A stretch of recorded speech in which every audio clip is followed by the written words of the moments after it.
In the dense jungles of mid-20th century Cambodia, a small group of revolutionaries, steeped in Marxist ideology, gathered around their enigmatic leader, Pol Pot, a man who embodied the shadows of his era, emerging from Cambodia's obscured history. He was convinced that Cambodia needed to be purged of its Western contaminants in favor of a radical and violently austere agrarian society. Pol Pot's ideologies took root amidst the turmoil sweeping through Southeast Asia. Armed with North Vietnamese support, he slowly began carving out his influence over Cambodia's lush but treacherous landscapes.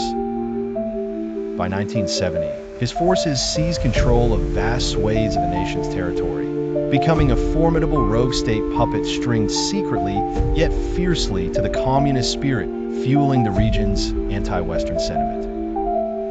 The year 1975 marked a climax in this dark epic. As the world's eyes turned elsewhere amidst greater geopolitical chess, Pol Pot made his decisive move. His forces swarmed into Phnom Penh in April. With a frighteningly effective brutality, they toppled the pro-US government. The establishment of the Kampuchean People's Republic signaled the dawn of a grim, new world from the ashes of what had been. Under Pol Pot's rule, authority was exercised with an iron fist, shedding any semblance of tolerance or dissent. Cities, vital organs of any modern civilization, were evacuated. Their lifeblood, schools, factories, hospitals ceased functioning. Communal purity required the annulment of modernity itself. Private ownership, identity, even currency were abolished in his grand, yet deluded pursuit of an autarkic utopian society. The Khmer Rouge imposed a nightmarish regime where mere survival became a perilous endeavor. Intellectuals, those possessing technical know-how, and even the seemingly trivial aspects of being informed, like owning a pair of spectacles or a radio, were seen as threats. A threat to Pol Pot's anachronistic visions, they were dealt with mercilessly, their ends marked by brutal executions or left to wither from starvation and crippling forced labor.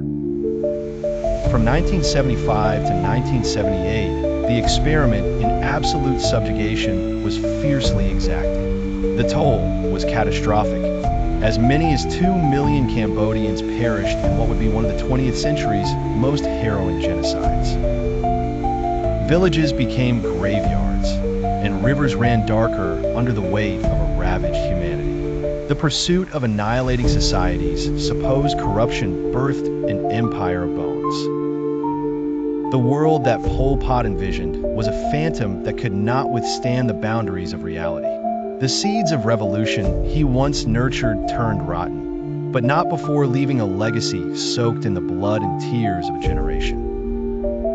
This chapter in Cambodia's history illustrates the perilous edge upon which radical ideology can forcefully grip the human spirit and reshape destinies unto devastation.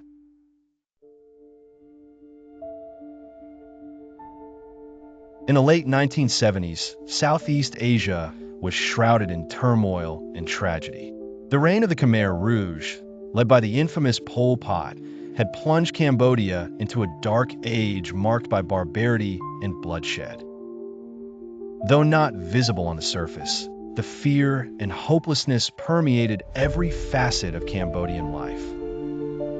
The year 1978 marked a turning point. Vietnamese troops crossed the borders into Cambodia. The move was not one of conquest, but of liberation, as they aimed to topple the oppressive regime of the Khmer Rouge.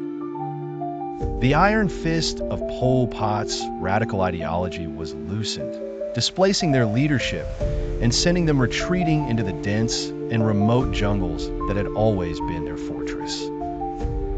Despite the outward retreat, it was a long time until Pol Pot and his remnant lost their grip entirely. The jungle became their citadel, a place from which they waged a relentless and cruel guerrilla war against any perceived ideational opponents. Pol Pot himself, embodying resilience or perhaps stubbornness, remained a figurehead until he officially stepped down in 1985. Yet his influence lingered, whispering havoc throughout an already scarred Cambodia.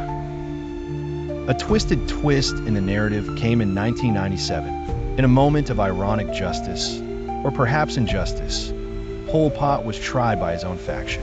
His trial was a peculiar spectacle, the icon of terror being judged by the monstrosity he had spawned. The sentence, life under house arrest, lacked the cathartic justice many had hoped for. In 1998, an interview with Pol Pot showcased a man marked by an unsettling, delusional confidence. His chilling claim, "My conscience is clear," reverberated uneasily through a world still grappling with a shadow. Shortly after, his life came to an end not by the hand of justice or the forces of reprisal, but quietly in the peace of sleep. His passing was to many a bitter pill, a final kiss of injustice to those who lost everything under his regime. It was a reminder that history, in its unfolding, often leaves behind echoes of crimes unresolved. Pol Pot's legacy is a stark testament to the complex interplay of power and morality, a lesson on the haunting persistence of the past, and a continuing call for justice that remains unanswered.